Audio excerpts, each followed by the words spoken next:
Hey, what's going on YouTube? JJK Chapter Review for 268 is here. I'll go over the review first and then I'll give my opinions, and boy, I have some opinions after the review. And don't forget to check out my channel.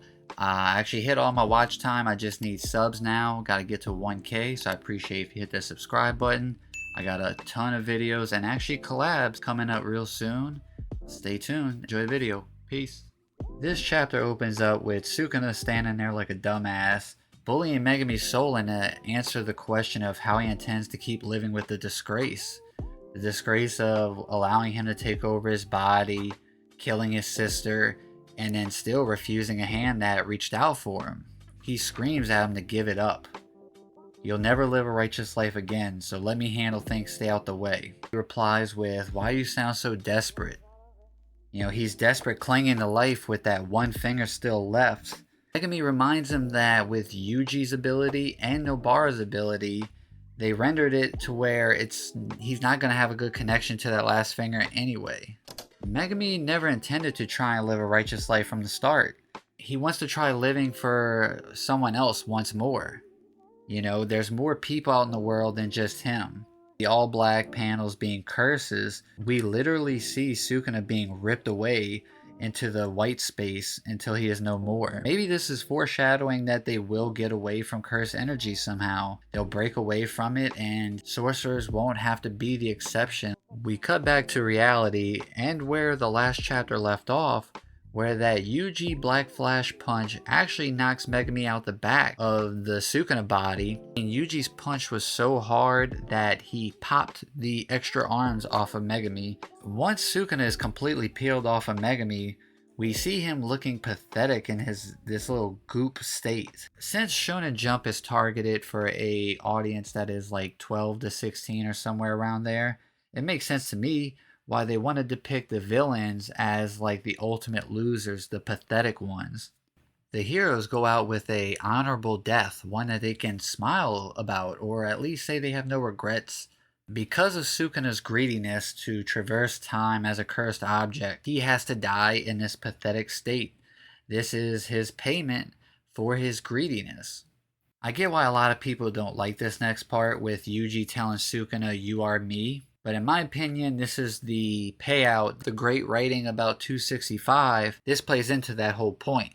Sukuna and Yuji unknowingly being born of a curse, the type of monster they became was based on luck. Whereas Yuji was lucky to have his grandpa, Sukuna didn't have anyone there like Yuji had. He tells him to come back to him, that if no one else will accept him, he can accept him, he can live with him. I would have a problem with this moment if the next page didn't happen.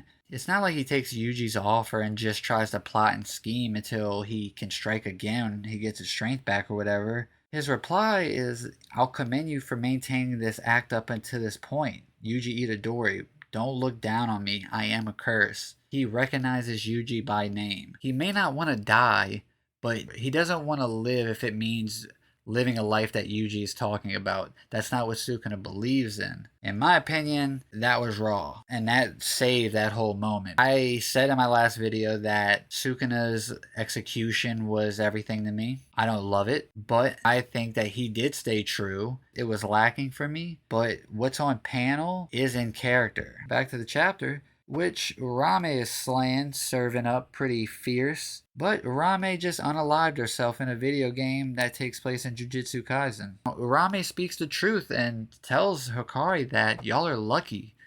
The only reason why Sukuna would lose is because he's a cursed object now in a vessel. You know, you were born 1,000 years too late. You're lucky. Which, of course, Hikari, like the bum he is, you know, coasted out with his life, says, oh, that's the greatest compliment. Like that's aura. Then we see the crack happen at Urame's neck and then pop, dead. Now, if you think that there was more to Urame's character that we didn't see, or that they are a wasted character, Urame is the help. We get to see Megami waking up with some badass scars. Nobara and Yuji's trying to do the, surprise, I'm not dead trick again. Nobara is already made me remember why I loved her in the first place, is because like everything that she said is so like honestly raw. Like she is dope. She's a very strong character on panel. They end up getting letters from Gojo. Now they've all woken up. But there's only 2 letters. Yuji didn't get one because he had a talk with Gojo himself.